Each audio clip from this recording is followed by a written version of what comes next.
Good morning students. मैं पारस sir selection अड्डा coaching से आज आपको क्यूब एंड क्यूबॉइड्स की नेक्स्ट स्लाइड लेके आया हूँ। बहुत ध्यान से देखिएगा। लास्ट क्लास में हमने क्यूब और क्यूबॉइड्स के जो प्रश्न देखे थे वो सेम कलरिंग और डिफरेंट कलरिंग के देखे थे। उसी क्लास को मैं अब रिज्यूम फिर से कर रहा हूँ और उसके एडवांस कुछ और क्वेश्चंस लेके आया हूँ जो हमें देखने होंगे। ठीक है बच्चों, तो देखते हैं बोर्ड पे। क्वेश्चन है, एक 9x9x9 सेंटीमीटर आकार का बड़ा घन पीले रंग के साथ रंगा हुआ है। इसके बाद इसे 3 सेंटीमीटर छोटे घनों में काटा जाता है। तो आपको सिंपल सा क्वेश्चन है ये, जिसे आपको सॉर्ट आउट करना है, प्रश्नों पर विचार करना है। छोटे घनों की कुल संख्या बताइए जिनकी कम से कम एक सतह रंगीन है। अब बेटा एक नया कॉन्सेप्ट थोड़ा सा आया है, कम से कम वाला। लास्ट क्लास में भी मैंने थोड़ा सा देखा था इसको, लेकिन आज की क्लास में थोड़ा और अच्छे से देख लेंगे। कम से कम, what is the meaning of कम से कम? इसको इंग्लिश में बोलते हैं एटलीस्ट। तो एटलीस्ट का केस है, तो आप उसको बहुत ध्यान से देखेंगे और एटलीस्ट के केस में आपको कैसे करना होता है इस क्वेश्चन को समझना होगा। तो इन्होंने क्वेश्चन जो दिया है, ऐसे कितने घन होंगे जिनकी कम से कम एक सतह रंगीन हो, इसको आपको निकालना है। तो एक सतह रंगीन के लिए आपको सबसे पहले तो n की वैल्यू निकालनी होगी। n की वैल्यू तो वही 9/3 यानी n का रेशियो की वैल्यू आ गई 3। सब जिन्होंने मेरी लास्ट क्लास नहीं देखी है कि व्हाट इज n, तो मेरी प्रीवियस क्लासेस जरूर देखिए, वरना आपको n का मतलब नहीं समझ में आएगा, जो होता है रेशियो। तो उससे रिलेटेड n की वैल्यू होती है बड़े घन की भुजा अपॉन छोटे घन की भुजा, जो कि मैंने 3 निकाल दिया। अब आपसे कहा जा रहा है केवल एक सतह रंगीन होनी चाहिए। तो एक सतह रंगीन के लिए सबसे पहले तो आपको एक फॉर्मूला यूज करना है, जो होता है 6n-2 का होल स्क्वायर। मेरी लास्ट क्लास में भी है। और कम से कम एक सतह का मतलब दो में भी तो एक सतह आएगी जो रंगीन होगी, तो 2 वाला भी लेना होगा, जिसका फॉर्मूला होता है 12n-2। और उसके साथ 3 सतह रंगीन का भी फॉर्मूला, जिसमें एक सतह रंगीन होगी, जो होता है 8। तो अगर आप देखें तो एक जो नया हमारा फॉर्मूला है वो ये बनता है पूरा 6n-2 का whole square plus 12n-2 plus 8। तो अब अगर हम इसमें ध्यान दें और प्रश्नों को हल करने की कोशिश करें तो ये क्वेश्चन हमारा बहुत आसानी से सॉल्व हो जाएगा। तो n की वैल्यू तो 3 है, तो अगर हम यहाँ 3 लगा दें, 3 - 2 का होल स्क्वायर प्लस 12, 3 - 2 यानी 1 प्लस 8, 12 और 8 होता है 20, और 20 और 3 - 2 का होल स्क्वायर होता है 6। तो 20 प्लस 12 प्लस 8 हमारा कम से कम एक सतह रंगीन का फॉर्म आ जाएगी फॉर्म, यानी आंसर आ जाएगा हमारा 26। देखिए कितना आसानी से ये प्रश्न सॉल्व हो चुका है। ऐसे छोटे घनों की कुल संख्या जिनकी कम से कम एक सतह रंगीन है, तो एक सतह रंगीन ऐसे हमारे घन होंगे 26। बात समझ में आई है बच्चों? तो या फिर इसको एक और भी तरीके से कर सकते हैं। अगर हम देखें, कुल घन निकाल लेते हैं हम अपने टोटल घन में से हम क्या कर दें, रंगहीन घनों को माइनस कर दें, तो ऐसे घन आ जाएंगे जिनकी कम से कम एक सतह रंगीन होगी। तो कुल घन की संख्या हमारी कितनी आएगी? तो 27 आ जाएगी, क्योंकि रेशियो 3 है 27। और रंगहीन घन जो होंगे हमारे n-2 का होल क्यूब होगा, तो उससे भी आप निकाल सकते हैं। इसकी एक और ट्रिक भी मैं बता सकता हूँ। तो कुल घन n³ है माइनस n-2 का होल क्यूब, 3 का क्यूब 27 और 3 - 2 1 का क्यूब हमारा 1, यानी 27 - 1 26। सेकेंड मेथड है, दोनों ही मेथड से सेम आंसर निकल के आता है। बात समझ में आ रही है बच्चों? ठीक, अगले प्रश्न की तरफ बढ़ते हैं। अगला प्रश्न देखते हैं। छोटे घनों की कुल संख्या क्या है? अब इन्होंने इसमें क्वेश्चन कह दिया कि भाई बताइए छोटे घनों की कुल संख्या क्या है। 216, 36, 27 और 229। तो बताइए आप ही लोग कमेंट करके कि छोटे घनों की संख्या क्या होगी। तो छोटे घनों की संख्या तो आपके लिए बहुत ही इजी प्रश्न हो जाता है। n की वैल्यू आपको पता ही है। तो अगर हम n की वैल्यू देखें तो n की वैल्यू हो जाएगी n 9/3। पीछे ही बता चुका हूँ, तो n की वैल्यू तो 3 ही है। तो जब n की वैल्यू 3 है तो इसका क्यूब कर दीजिए, तो आपका आंसर आ जाएगा छोटे घनों की संख्या। तो छोटे घनों की संख्या हो जाएगी हमारी 27। बात समझ में आ रही है बच्चों? तो छोटे घनों की कुल संख्या होगी हमारी 27। ठीक है, इसी के साथ हम आगे बढ़ते हैं, अगला प्रश्न देखते हैं। अगला प्रश्न है हमारा, छोटे घनों की संख्या जिनमें 3 सतहों को रंगीन किया गया है। तो 3 सतहों को रंगीन किया गया है, तो ये तो प्रश्न आपके लिए बहुत इजी हो चुका है। तो 3 सतहों को रंगीन करने के लिए तो आपको तरीका बिल्कुल क्लियर ही है। तो 3 सतह रंगीन करने के घन हमेशा ही 8 होते हैं, उसमें तो कोई नया कॉन्सेप्ट है ही नहीं। सीधा सा आंसर आप दीजिए, जो कि हो जाएगा हमारा 8। ठीक है बच्चों, तो 3 सतह रंगीन करने का मतलब ही है हमारा सीधा सीधा आंसर है 8। ठीक है, तो ये भी आपको बात क्लियर अच्छे से हो गई होगी। तीन सतह रंगीन की बात भी हमें क्लियर है। नेक्स्ट हम आगे बढ़ते हैं और देखते हैं कि अगला प्रश्न क्या है। अब आता है जरा क्वेश्चन, निम्नलिखित प्रश्न नीचे दी गई जानकारी पर आधारित है। एक घनाभ के आकार की लकड़ी के ब्लॉक को 6 सेंटीमीटर लंबाई, 4 सेंटीमीटर चौड़ाई और 1 सेंटीमीटर ऊंचाई होती है। दूसरा, 4 सेंटीमीटर गुणा 1 सेंटीमीटर मापने की दो सतह काले रंग से रंगी हुई है।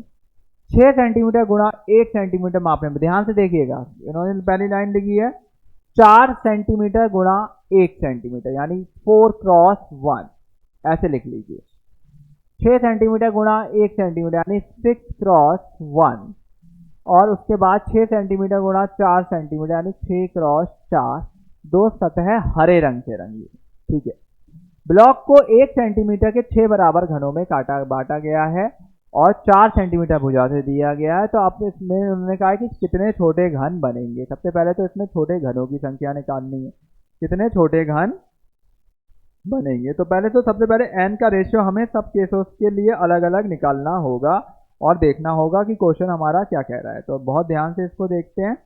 क्वेश्चन की लैंग्वेज के अकॉर्डिंग इन्होंने कहा है कि कितने छोटे घन बनेंगे हमें निकालना होगा। तो छोटे घन बनेंगे के लिए हमें देखना है कि कितने, 6 ऑप्शन क्या दिए हैं, 6, 12, 16 और 24। तो अगर हम देखें कि हमारे छोटे घन कितने बनेंगे, इन्हें समझना होगा। तो पहले तो आप रेशियो देखिए इनका कितना जा रहा है, 6 गुणा 4 गुणा 1।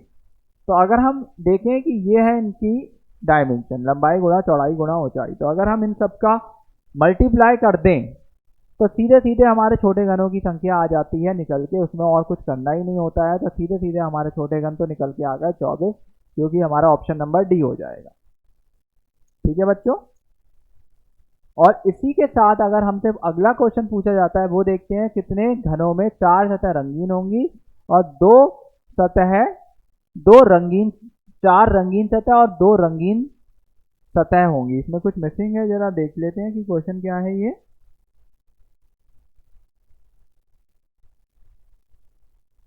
क्वेश्चन ये है, इसमें कितने घन में 4 रंगीन सतह और 2 रंगहीन सतह होंगी। रंगीन नहीं है ये बेटा, 2 रंगहीन है। ये थोड़ी सी कभी कभी हो जाती है मिस्टेक, कोई प्रॉब्लम नहीं है, उसको हम सॉर्ट आउट कर देते हैं। रंगहीन है ये। तो जब ये रंगहीन है, इस चीज को देखना है कि कितने घन में 2 सतह, इन्होंने कहा है 4 रंगीन सतह और 2 रंगहीन सतह होंगी। तो आप इसमें बहुत ध्यान से देखिए कि क्या इसमें हमें तरीका लगाना है। तो देख लेते हैं कितने घन में 4 रंगीन सतह और 2 रंगहीन सतह होंगी। ऑप्शन है 8, 4, 16, 10। तो 8, 4, 16, 10। अब ये आपको कैसे निकालना है इसको देखेंगे। तो इसमें देखिए 4 सतह रंगीन होने चाहिए और 2 रंगहीन होने चाहिए। तो ऐसा क्लियर सी बात है कि ऐसे कितने घन होंगे कि 4 सतह तो रंगीन हो और 2 रंगहीन हो। तो वैसे तो केवल 4 घन होंगे जो शीर्ष पर होंगे, शीर्ष वाले ही हो सकते हैं, बिकॉज 4 रंगीन सतह और 2 रंगहीन यानी 2 पे कोई भी कलर नहीं होना चाहिए और केवल 4 ही रंगीन होनी चाहिए। तो वो तो भाई शीर्ष पे ही पॉसिबल है। तो अगर हम शीर्ष वाले घन देखेंगे तो वो जो होंगे पॉसिबल हमारे शीर्ष ही घन होंगे, जो 4 ऐसे हो, और वो जो शीर्ष होंगे वो उसके कितने बनेंगे, 4 बनेंगे, जो कि क्यूबॉइड की डायमेंशन ही 6 क्रॉस 4 क्रॉस 1 है। तो अगर हम देखें तो 4 ही ऐसे घन बनेंगे जिनकी 4 रंगीन सतह होंगी और 2 रंगहीन होंगी। तो सीधा सीधा आंसर आपका हो जाएगा 4। ठीक है बच्चों, इसी के साथ नेक्स्ट स्लाइड की तरफ हम बढ़ते हैं। अगला प्रश्न देख लेते हैं। अब अगला प्रश्न है, एक बड़े घन की 2 आसन्न हिस्से हरे रंगों में रंगे गए हैं और अन्य 2 हिस्से सफेद रंगों के हैं और बाकी के 2 हिस्से नीले रंग से रंगे हुए हैं। घन को 125 छोटे और बराबर घनों में विभाजित किया गया। कितने ऐसे छोटे घन बनेंगे जिनकी सभी सतह तीनों रंगी की हों। तो जरा ये क्वेश्चन भी देखिए और बताइए इसका आंसर क्या हो सकता है। बहुत ध्यान से देखिएगा, क्वेश्चन की लैंग्वेज के अकॉर्डिंग इसको सॉल्व करते हैं। इन्होंने क्वेश्चन कहा है, एक बड़े घन की 2 आसन्न सतह जो है हरे रंग से रंगी हुई है, अन्य 2 आसन्न सतह सफेद रंग से रंगी हुई हैं और बाकी के 2 हिस्से नीले रंग से हैं। तो आपको 125 छोटे घनों में तोड़ा गया है। तो आप जरा देखिए इस प्रश्न को, क्या होगा, कितने ऐसे घन बनेंगे जिनमें सभी सतह तीनों रंग की हो। तो बेटा देखते हैं सबसे पहले तो n की वैल्यू को, और n की वैल्यू निकाल लेते हैं। तो n की वैल्यू तो हमारी इसमें हो जाएगी 125, छोटे छोटे में बांटा गया है तो 125 की पावर 1/3, यानी वैल्यू आती है n की 5। ठीक है बच्चों, और जब ये 5 वैल्यू आती है उसके बाद हम आगे का काम करते हैं कि इन्होंने जो कहे हैं 2 आसन्न हिस्से सफ़ेद हैं और बाकी के 2 हिस्से नीले रंग के रंगे हुए हैं, और फिर से 125 भागों में काटा गया है। तो अब अगर हम देखें तो सीधे सीधे इसका आंसर हम देख लेते हैं कि अब हमारा क्या वैल्यू आ जाएगी। तो हम इसमें कन्वर्ट कर लेते हैं इसको नॉर्मल फॉर्म में। तो पहले तो हम n की वैल्यू निकाल लेते हैं। तो 2 सतह रंगे हुए के लिए हम देख लेते हैं, तो 2 सतह रंगे हुए के लिए और 3 सतह रंगे हुए के लिए। तो 3 के लिए तो हमेशा जिनमें सभी 3 सतह, यहाँ पे सही कर लीजिए, क्वेश्चन को थोड़ा सा गलत है ये, सभी सतह 3 रंग की हो, छोटे घन बनेंगे जिनमें सभी सतह 3 रंग की हो। तो बेटा सभी सतह 3 रंग के लिए तो एक ही कंडीशन हमेशा ऑलवेज होती है कि सभी सतह 3 रंगों से तो तभी हो सकती है जब वो कॉर्नर के क्यूब्स होंगे, और कॉर्नर के क्यूब्स होंगे तो सीधे सीधे उसका आंसर हो जाएगा 8। तो हम देखें तो सभी सतह 3 रंगों के लिए हमारा आंसर हो जाएगा 8। ठीक है, तो आंसर होता है ऑप्शन नंबर डी। ठीक है, आगे बढ़ते हैं नेक्स्ट प्रश्न की तरफ। एक बड़े घन की 2 आसन्न हिस्से हरे रंग से रंगे हुए हैं, अन्य 2 आसन्न हिस्से सफेद रंग से। तो ये फिर से करिए, तो 2 आसन्न हिस्से जो हैं हमारे हरे रंग से रंगे गए हैं और अन्य 2 आसन्न हिस्से सफेद। आसन्न का मतलब होता है एडजेसेंट। तो बहुत ध्यान से देखिएगा कि इसमें इन्होंने कहा है कि 2 आसन्न हिस्सों की बात हो रही है, तो आसन्न हिस्सों का मतलब होता है एडजेसेंट, एक साथ। इंग्लिश में भी लिख देता हूं मैं, एडजेसेंट। तो देखते हैं क्वेश्चन की लैंग्वेज को। और फिर 125 बराबर भागों में विभाजित किया जाता है, तो केवल एक सतह सफेद और दूसरी सतह हरे रंग के कितने छोटे घन बनेंगे। तो बहुत ध्यान से इसको देखते हैं।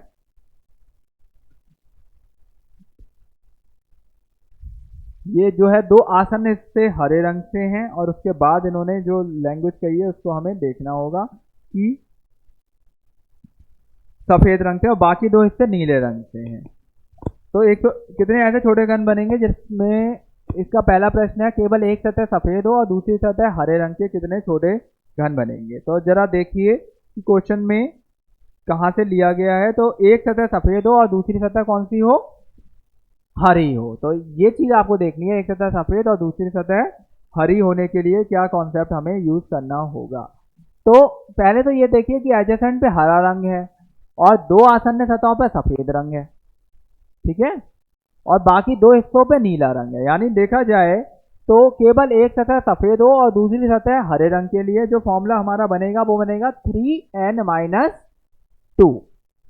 फॉर्मूला 12n-2 होता है, आप सभी को मैंने बताया है 2 सतह रंगीन के लिए 12n-2 होता है। लेकिन इन्होंने क्या कहा है कि एक सतह तो सफेद हो और दूसरी सतह हरा हो, कितने छोटे घन बनेंगे। तो यानी n की जगह अब हमारा n तो वही रहेगा, 12 की जगह 3 हो जाएगा, बिकॉज क्वेश्चन में एक सतह सफेद कही गई है और दूसरी सतह हरी कही गई है और टोटल रंग यूज हुए हैं 3। तो 12/4 करके देखा जाए तो 3 निकल के आता है, जो हम यूज करेंगे 3n-2। तो अगर हम 3n-2 यूज करेंगे तो n की जगह तो हम 5 रख देंगे, तो 5-2 इंटू 3 करना होगा, और 5-2 इंटू 3 करेंगे तो 3 इंटू 3 आंसर आ जाता है 9। तो केवल एक सतह सफेद और दूसरी सतह हरे रंग के लिए जो प्रश्नों का सॉल्यूशन निकल के आता है वो हो जाएंगे हमारे 9। ठीक है बच्चों, क्लियर हो रहा होगा अच्छे से। आगे बढ़ते हैं नेक्स्ट स्लाइड की तरफ।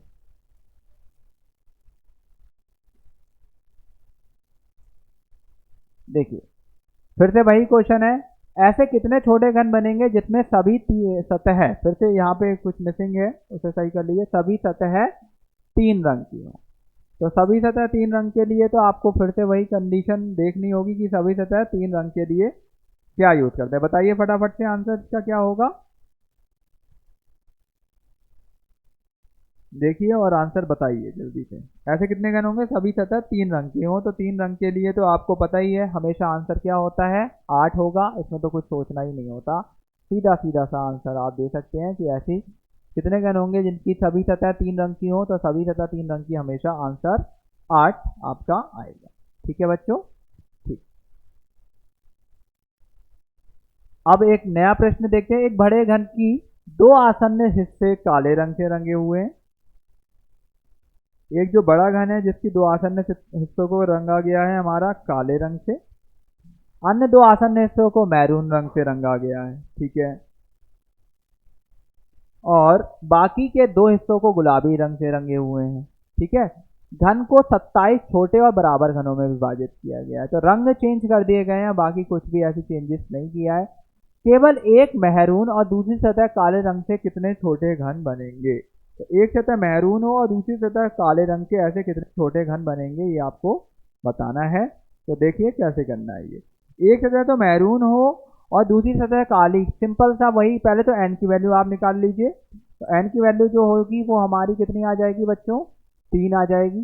27 की पावर 1/3 लास्ट क्लास में बता ही चुका हूँ, 3 आएगी। अब वो कह रहे हैं केवल एक मेहरून हो और दूसरी सतह काले रंग से हो, तो यानी दो सतह का कॉन्सेप्ट वही लगेगा 12n-2 वाला, लेकिन 12 तो हम यूज कर ही नहीं सकते। 12 की जगह वही चीज यूज करेंगे 3n-2, क्योंकि दो सरफेस पे अलग अलग कलर हैं, हमारा मेहरून है और काला रंग है, तो 3n-2 का यूज करेंगे। और 3n-2 का यूज करके फॉर्मूले से हम सॉल्व कर देंगे। तो एन की वैल्यू जो हमारी 3 है, 3 - 2 हो गया हमारा 1, 1 × 3 यानी आंसर आ जाता है हमारा 3। ठीक है, क्लियर सा क्वेश्चन है, बहुत आसानी से सॉल्व हमने इसको कर दिया। ठीक है, अगला प्रश्न देख लेते हैं।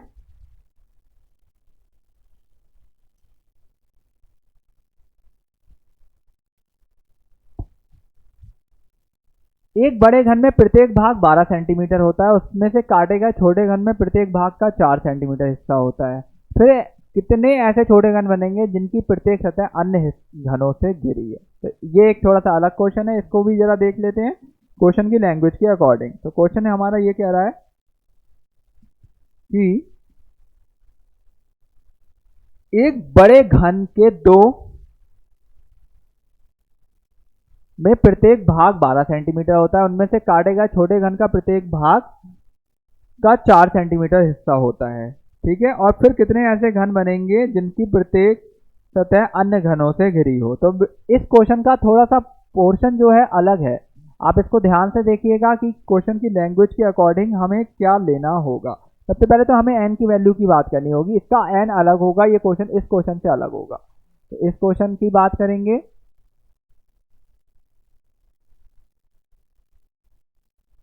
तो n की वैल्यू की पहले बात कर लेते हैं। तो n की वैल्यू हमारी इसमें हो जाएगी 12/4 यानी 3। ये बात तो सबको समझ में आ रही होगी। अब प्रत्येक सतह दूसरे घनों से घिरी है, वे रंगहीन घन होंगे। रंगीन घन की संख्या, आप देखो एक चीज ध्यान देना, काटे गए छोटे घन प्रत्येक भाग का 4 सेंटीमीटर, कितने छोटे घन बनेंगे, प्रत्येक सतह अन्य घनों से घिरी हो। तो जब प्रत्येक सतह अगर अन्य घनों से घिरी हुई होगी, तो ये आपको समझना होगा कि जब अन्य घनों से घिरी हुई है तो वो रंगहीन ही घन तो होंगे, क्योंकि ऊपर से एक दूसरे के ऊपर घन रखा हुआ है, तो इसका मतलब रंगहीन ही आएंगे जिनके ऊपर कोई कलर ही नहीं होगा। और जब वो रंगहीन घन होंगे तो रंगहीन घन के लिए तो आपको फॉर्मूला पता ही होता है, जो रंगहीन घन का फॉर्मूला है n-2 का होल क्यूब होता है। ठीक है बच्चों, रंगहीन घन निकालने हैं, मतलब क्वेश्चन की लैंग्वेज को आपको समझना है। प्रत्येक सतह अन्य घनों से घिरी हो, इसका मतलब हर घन से घिरी है, उसके ऊपर कोई कलर ही नहीं हो सकता, और जब कोई कलर नहीं होगा तो वो रंगहीन घन होंगे। और जब वो रंगहीन घन होंगे जिनकी वैल्यू होगी n-2 का होल क्यूब। अब n की वैल्यू आप निकाल ही चुके हैं, जो n की वैल्यू है वो है हमारी 3 - 2 का होल क्यूब, और 3 - 2 का होल क्यूब करते हैं तो वैल्यू हमारी निकल के आती है 1, और 1 का क्यूब होता है 1, यानी आंसर हमारा आ चुका है। तो हमारा जो आंसर होगा वो होगा हमारा 1। ठीक है बच्चों, तो हमारा एक बड़े घन जिनमें प्रत्येक भाग 12 सेंटीमीटर होता है, उनमें से काटे गए छोटे घनों में जिनमें प्रत्येक का भाग 4 सेंटीमीटर हिस्सा होता है, उसमें हमने सबसे पहला काम क्या किया, n की वैल्यू निकाली, और n की वैल्यू निकाल के फिर हमने छोटे घन निकाल के, मतलब n का छोटे घनों की संख्या निकाल ली। उसके बाद कंडीशन देखी, कंडीशन था कितने ऐसे घन बनेंगे जिनकी प्रत्येक सतह अन्य घनों से घिरी हो, तो n-2 का होल क्यूब कर दिया, और n-2 का होल क्यूब होता है रंगहीन घन, क्योंकि रंगहीन ही निकालने होंगे, जिससे वैल्यू आती है 1। तो हमारा आंसर क्या हो गया, ऐसे घनों की संख्या होगी 1। ठीक है, ठीक। तो इसी के साथ हम पहले थोड़ा सा एक बार कोई रिवीजन में देख लेते हैं कि हमने कौन कौन से क्वेश्चन देखे आज। तो आज जो इसके क्वेश्चन देखे हमने, छोटे घनों की संख्या निकलवाई, सारे ही इस फॉर्म में भी देख लिया कि बड़े घन थे, इससे हमने सारे चीज़ों को निकाल के अच्छे से समझ लिया। अब हम जो क्यूब और क्यूबॉइड के जितने भी आज मैंने प्रश्न कराए हैं उन क्वेश्चन के साथ अब हम इसका एक मैराथन क्लास लेंगे जिसमें हम इसके सारे मिक्स क्वेश्चन को के साथ डाइस को भी स्टार्ट करेंगे, जो हमारे क्यूब कलरिंग के कॉन्सेप्ट को तो क्लियर करेगा ही, उसके साथ ही डाइस में अपोजिट सरफेस निकालने के कॉन्सेप्ट को भी बताएंगे, जिसमें आपको सारी ही चीज़ें डाइस की, चाहे नॉर्मल स्टैंडर्ड डाइस हो चाहे नॉर्मल डाइस हो, उसको हम लेके चलेंगे। तो आशा करता हूँ आज की क्लास में आपको जो क्यूब और क्यूबॉइड के कॉन्सेप्ट मैंने आपको बताए वो आप बहुत अच्छे से समझ में आए होंगे, जिसमें डिफरेंट कलरिंग और सेम कलरिंग के कॉन्सेप्ट के क्वेश्चंस को भी अच्छे से आपको समझ में आया होगा। अब हम अपनी नेक्स्ट क्लास में डाइस के क्वेश्चंस को भी उठाएंगे और डाइस का कॉन्सेप्ट भी लेके चलेंगे। तब तक के लिए हमारे यूट्यूब चैनल पे जुड़े रहिए और कोई भी क्वेश्चन जो आपको डाउट का लगता है वो हमें कमेंट कीजिए, उसका आपको इंस्टेंट सॉल्यूशन दिया जाएगा। चलिए, तब तक के लिए थैंक यू क्लास। आज जितने भी प्रश्न आपको मैंने कराए हैं उसका कोई रिवीजन करते रहिए और साथ साथ पढ़ते हमारे साथ चलिए। ठीक है, थैंक यू।